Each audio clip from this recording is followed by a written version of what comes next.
Good morning, students. This is the video for class 12th, and the topic which we are going to deal today is coherent and incoherent addition of the light waves. ठीक है. सो ये जो topic है ये continuation of the superposition principle के under आता है. ठीक है. हम लोगों को सबसे पहले इतने बड़े बड़े टॉपिक्स जैसे लाइक इंटरफेरेंस और कंडीशंस फॉर कंस्ट्रक्टिव इंटरफेरेंस या डिस्ट्रक्टिव इंटरफेरेंस, ये सारे टॉपिक ऑब्वियस सी बात है बच्चों ने सुने होंगे. इन केस अगर नहीं सुना है तो हम लोग अभी नेक्स्ट वीडियोस में वो सारे टॉपिक्स देखेंगे.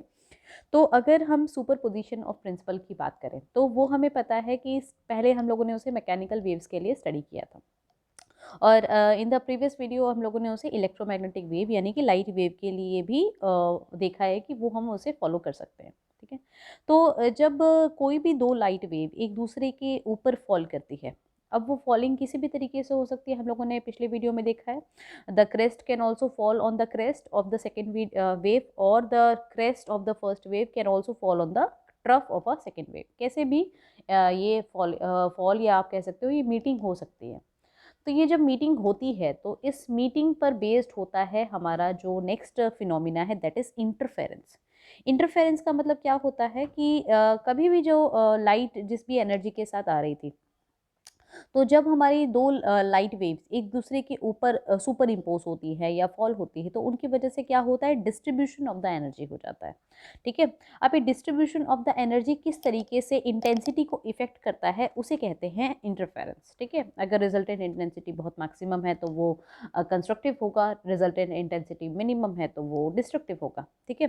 तो हम लोगों ने उस केस में इंटेंसिटी की जो इक्वेशन होगी, अगर दो वेव एक दूसरे के ऊपर फॉल होती हैं या सुपर इम्पोज होती हैं तो वो किस तरीके से फ्रेमिंग होगी वो हम लोग आज देखेंगे. यानी कि इस वीडियो में इन दोनों इक्वेशंस का डेरिवेशन होगा. अब फाइनल जो इंटेंसिटी होगी या तो वो इस इक्वेशन, ये जो नंबर 1 फॉर्मूला मैंने लिखा है उस इक्वेशन के हिसाब से भी हो सकती है, और सेकंड फॉर्मूला जो मैंने लिखा है that is I is equals to I1 plus I2, ये भी हो सकता है. ठीक है. कौन से केस में फर्स्ट इक्वेशन वैलिड होगी, कौन से केस में सेकंड इक्वेशन वैलिड होगी, that we will study today. तो स्टार्ट करते हैं आज का टॉपिक. सबसे पहले हमें पता है कि लाइट वेव्स क्या होती हैं, इलेक्ट्रोमैग्नेटिक वेव्स होती हैं. तो सपोज हम लोग ये मान के चलते हैं कि चलो दो लाइट वेव आ रही थी. ठीक है. उनका खुद का अपना इलेक्ट्रिक वेक्टर था, खुद का अपना मैग्नेटिक वेक्टर था. यानी कि इलेक्ट्रोमैग्नेटिक वेव है तो ऑफकोर्स ही बात है EM इफेक्ट दोनों के पास होगा, इलेक्ट्रिक इफेक्ट भी होगा और मैग्नेटिक इफेक्ट भी होगा. तो उसके लिए हमें पता होना चाहिए अगर हम किसी भी वेव के ऑप्टिकल इफेक्ट की बात कर रहे हैं, यानी कि कोई भी वेव का जो EM वेव है अगर उसके पास उसकी ऑप्टिकल कैपेसिटी है या ऑप्टिकल कैरेक्टरिस्टिक है तो वो कैसे डिफाइन होता है, उसके इलेक्ट्रिकल वेक्टर के हेल्प से डिफाइन होता है. तो मान लेते हैं किसी एक P पॉइंट पे सुपर इम्पोजिशन हुआ वेव नंबर 1 और वेव नंबर 2 का. ठीक है. ये दोनों वेव दोनों किसी किसी एक P पॉइंट पे आके सुपर इम्पोज हो गए. अभी तक हम ये नहीं बोल रहे हैं कि ये जो वेव है ये कोहेरेंट है कि इनकोहेरेंट है या ये कंस्ट्रक्टिव इंटरफेरेंस है डिस्ट्रक्टिव. हमने बस ये कहा है कि किसी एक P पॉइंट पे ये दोनों वेव्स सुपर इम्पोज हुई. तो अगर हम वेव 1 की बात करें तो सपोज इसका जो इक्वेशन होगा, इलेक्ट्रिक वेक्टर का जो इक्वेशन है किसी एक P पॉइंट पे अगर हम इलेक्ट्रिक फील्ड ऑसिलेशन की बात करें तो वो सपोज इस इक्वेशन से आप लिख सकते हो A1 cos omega 1t plus phi 1. मतलब इस फर्स्ट वेव का जो एम्पलीट्यूड था वो सपोज A1 था. ठीक है. और वो जिस फेज के साथ ट्रेवल कर रही है that is omega 1t plus phi 1. इसमें phi 1 क्या है, it is a phase angle. ठीक है. और सेकेंड वेव की अगर मैं बात करूँ तो सेकेंड वेव का जो इक्वेशन है वो सिमिलर होगा, बस उसका खुद का एम्पलीट्यूड और उसका खुद का फेज डिफरेंस या खुद का फेज जिस फेज के साथ वो ट्रैवल कर रही है. ठीक है. इसकी खुद की ओमेगा है, इसका खुद का ओमेगा है. So these two independent waves are travelling. ठीक है. With means we can say oscillating, and at a P point हमने उन दोनों को ऑब्टेन किया तो उन दोनों की जो इक्वेशन थी वो कुछ इस तरीके से निकल के आई. अब अगर दोनों वेव ट्रैवल हो रही हैं तो इनकी खुद की इंटेंसिटीज़ भी होंगी. हमें पता है कि जब हम इंटेंसिटी का इलेक्ट्रिक फील्ड के टर्म्स में जब रिलेशन लिखते हैं तो हमें पता है कि intensity is equals to KE का square. Intensity of any wave with respect to electric field उसकी ये इक्वेशन होती है.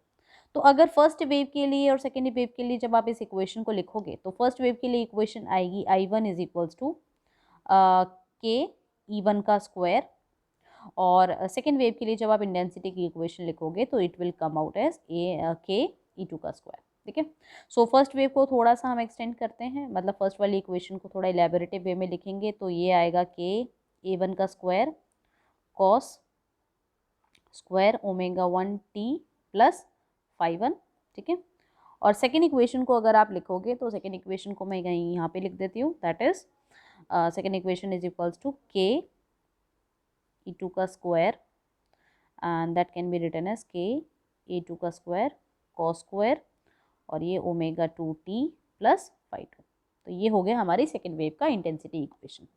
अब हमें पता है कि अगर हम फ्रीक्वेंसी की बात करें तो जो हमारी लाइट है वो किस फ्रीक्वेंसी के साथ ट्रैवल करती है, वो ट्रैवल करती है 10⁻15 हर्ट्ज के बराबर करीबन, ठीक है।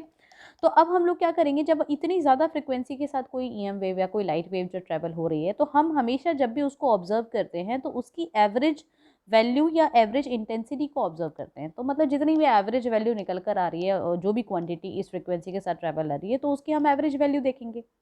तो एवरेज वैल्यू का मतलब क्या होता है कि जब भी उस वेव ने एक अपना कंप्लीट सर्कल ट्रैवल किया है, कंप्लीट सर्कल यानी 0 से लेके 2 पाई तक, 0 से पाई होता है 180 डिग्री, 0 से 2 पाई होता है 360 डिग्री, यानी कि एक कंप्लीट सर्कल, एक कंप्लीट ऑसिलेशन। तो जब आप एक कंप्लीट ऑसिलेशन के लिए जब बात करते हो तो average value of the cos x, हमें पता है कि average value of the cos x कितनी निकल के आती है, दैट इज 0। लेकिन जो हमारा जो इक्वेशन है उसमें कॉस एक्स की टर्म नहीं आ रही, उसमें कौन सी टर्म आ रही है, कॉस स्क्वायर एक्स की टर्म आ रही है। तो जब आप कॉस स्क्वायर एक्स की वैल्यू की बात करोगे एवरेज वैल्यू, तो वो आएगी 1/2 के बराबर। तो आप ये बोल सकते हो कि average value of first wave यानी कि EI1 की अगर मैं एवरेज वैल्यू निकालूं तो वो के A1 का स्क्वायर बाय 2 के बराबर आएगी, क्योंकि कॉस स्क्वायर ने अपना बाय 2 ले लिया। और अगर सेकेंड वेव का जब आप एवरेज वैल्यू निकालोगे तो वो के A2 के स्क्वायर अपॉन डिवाइडेड बाय 2 आएगी, ठीक है। तो मतलब ये हो गई average intensity value of the first wave and this will be average intensity value of the second wave, ठीक है। लेकिन हम लोग ये बोल के चल रहे हैं किसी एक सेम पॉइंट पे, जैसे हमने पी पॉइंट माना था, उस पर जो भी इलेक्ट्रिक फील्ड, जिस भी इलेक्ट्रिक फील्ड इक्वेशन के साथ दोनों वेव ट्रेवल हो रही है, वो उन दोनों ने क्या किया था, सुपर इम्पोज। तो सुपर इम्पोजिशन की वजह से क्या होता है कि इंटेंसिटी वैल्यूज को हमें ऐड ऑन करना पड़ेगा। फर्स्ट वेव की एवरेज इंटेंसिटी और सेकेंड वेव की एवरेज इंटेंसिटी को क्या करो, एक दूसरे के साथ ऐड ऑन कर दो। तो जब हम इनका फाइनल इंटेंसिटी निकालेंगे ऐड ऑन करने के बाद, तो वो कुछ ऐसी दिखेगी, E1 अपॉन E2 का होल स्क्वायर। E1 की वैल्यू की जगह E1 की वैल्यू रखो। जब आप इसको a plus B whole square identity पे लगाओगे तो हमारी जो इक्वेशन निकल के आएगी दैट विल बी के E1 का स्क्वायर प्लस के E2 का square and plus 2k E1 and E2, ठीक है। तो ये हो गया a square plus B square plus 2ab।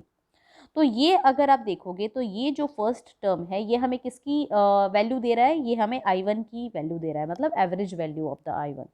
ये जो सेकेंड टर्म है ये हमें किसकी वैल्यू दे रहा है, ये I2, मतलब second intensity of the second wave की वैल्यू दे रहा है। तो ये जो थर्ड टर्म है जो निकल कर आई है, this is an extra term. तो ये जो एक्स्ट्रा टर्म है ये एक्चुअली किसका नोटिफिकेशन हमें दे रहा है कि there is an interference of the wave, मतलब यहाँ पे कहीं ना कहीं जो एक्स्ट्रा इंटेंसिटी हमें मिल रही है, ये एक्स्ट्रा इंटेंसिटी मिल रही है because of the interference effect. तो मतलब ये जो 2k E1 E2 होगा ये डिसाइड करेगा कि इंटरफेरेंस टर्म कितना है, ठीक है। तो जब हम फुल साइकिल के लिए बात करते हैं, when we are talking about a full cycle, तो फुल साइकिल के लिए जो इंटेंसिटी की इक्वेशन निकल के आएगी, intensity of the first wave plus intensity of the second wave plus the interference term, तो हम उसको I1 2 के टर्म से डिनोट करेंगे। सो ये जो टर्म होगा this will give you the interference effect. So अगर हम स्पेसिफिकली सिर्फ इंटरफेरेंस टर्म के ऊपर फोकस करें, इस वाले दो टर्म्स को अभी साइड में रख दो, अभी सिर्फ इस टर्म के ऊपर फोकस करो। तो जब आप इस टर्म के ऊपर फोकस करोगे तो व्हाट वी विल सी कि ये जो I1 2 है this is equals to 2k E1 E2। And अगर इसमें इसको पूरे को एलैबोरेट करती हूँ इक्वेशन को रख के, तो जो हमारी इक्वेशन होगी वो कुछ इस तरीके से दिखाई देगी, A1 A2 cos omega 1 t plus phi 1 and cos, इसको मैं मल्टीप्लाई में इधर लिख देती हूँ, cos omega 2t plus phi 2, मतलब ये दोनों टर्म मल्टीप्लीकेशन में है। तो मीन्स अब हमें कौन सी आइडेंटिटी यहाँ पे यूज़ करनी है, हमें आइडेंटिटी यूज़ करनी है cos A into cos B, because ये फुल टर्म सपोज मैं इसको A मान लूँ और इस वाली टर्म को अगर मैं सपोज b मान लूँ, तो ये जो आइडेंटिटी है this is looking like a 2 cos a cos b, because यहाँ पे 2 भी प्रेजेंट है, तो 2 cos a cos b जैसा फील दे रहा है ये हमें। और हमें पता है कि 2 cos a cos b is equals to what, cos a plus b plus cos a minus b। ये हमें पता है ये आइडेंटिटी मैथमेटिक्स की। तो हम इस पूरी आइडेंटिटी को इस इक्वेशन में पुट करेंगे। तो when we will put this identity in the equation, तो जब आप उस आइडेंटिटी को यहाँ पे पुट करोगे, तो मैंने डायरेक्टली लिख दिया है यहाँ पे ये जो फुल फ्लेज इक्वेशन हमारे पास निकल के आएगी वो ये थी। अब बात आती है कि अगर ये जो फुल इक्वेशन निकल के आई है ये मतलब इंटेंसिटी की इक्वेशन है जब इन दो वेव्स सुपर इम्पोज होती हैं। तो अगर दो वेव्स जो भी सुपर इम्पोज हो रही थी वो किसी ना किसी सोर्स से आ रही होंगी। अब बात आती है कि ये जो दो सोर्सेज हैं ये कोहेरेंट हैं कि इनकोहेरेंट है, जो कि हमारा टॉपिक था। ठीक है, कोहेरेंट का मतलब क्या होता है कि अगर हमारी फ्रिक्वेंसी, जो भी दो वेव्स आपकी आ रही हैं, अगर उनकी फ्रिक्वेंसी सेम है और उन दोनों का जो फेज डिफरेंस है, ठीक है, वो भी अगर सेम है, फेज डिफरेंस यानी कि कांस्टेंट फेज के साथ वो ट्रैवल करे, यानी कि एक कांस्टेंट फेज डिफरेंस होना चाहिए, यानी कि जो phi1 माइनस phi2 होना चाहिए उसकी वैल्यू जो होनी चाहिए वो एक कांस्टेंट होनी चाहिए। तो अगर आप इन सारी चीज़ों को ध्यान में रखोगे, ठीक है, तो सबसे पहली बात तो हम ये देख लेते हैं कौन कौन सी टर्म इसमें से ओमिट होनी है अगर हम फुल साइकिल की बात कर रहे हैं। तो अगर आप फुल साइकिल की बात करते हो तो ये जो ओमेगा 1 प्लस ओमेगा 2 है या ये जो phi1 प्लस phi2 है, ये दोनों टर्म्स हमारी ओमिट हो जाती हैं। क्यों? क्योंकि जो भी टर्म इन दोनों की एडिशन को कंटेन करता है वो फुल साइकिल में 0 हो जाता है। सो इस हिसाब से ये जो पूरी टर्म है cos phi1 omega 1 plus omega 2 और phi1 प्लस phi2, ये तो पूरा ओमिट हो गया, तो इसको तो हम डिलीट कर देते हैं क्योंकि फुल साइकिल की बात कर रहे हैं। अब आती है यहाँ पर, ठीक है। अब क्योंकि अगर आप बात कोहेरेंट सोर्स की कर रहे हो तो फ्रीक्वेंसी सेम रहेगी, फ्रीक्वेंसी सेम रहेगी तो ये वाला टर्म भी 0 हो जाएगा, क्योंकि दोनों की ओमेगा 1 प्लस ओमेगा 2 दोनों की फ्रीक्वेंसी सेम है, तो ये दोनों भी सेम हो जाएंगे, तो ये भी हमारा टर्म ओमिट हो जाएगा। तो बचेगा क्या हमारे पास, phi1 माइनस phi2।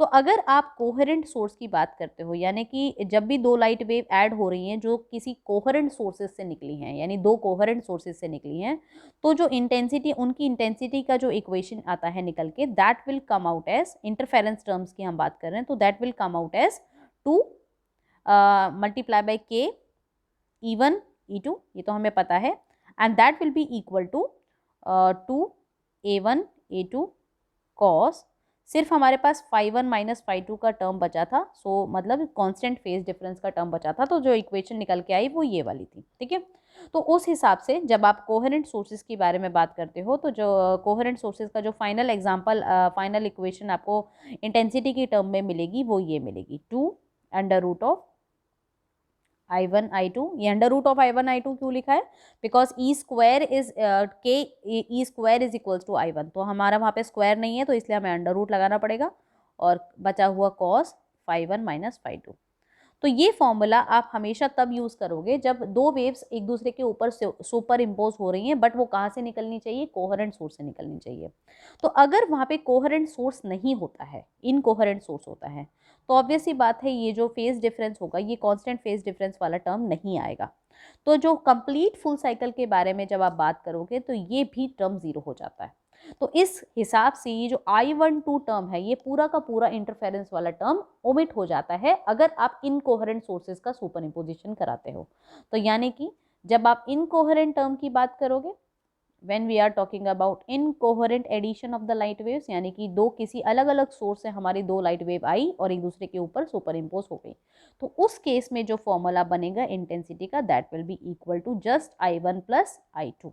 इसमें ये जो I1 I2 वाला जो टर्म था, that is the interference term, वो पूरी तरीके से डिलीट हो जाता है। तो ये फॉर्मूला आप तब यूज करेंगे जब दो वेव सुपर इम्पोज हो रही हैं, अगर वो इनकोहेरेंट है, और अगर वो कोहेरेंट है तो इसमें एडिशन हो जाता है हमारा I12, यानी कि हमारे कोहेरेंट या इंटरफेरेंस टर्म का। ठीक है, so this is all about the coherent and incoherent addition of the light waves.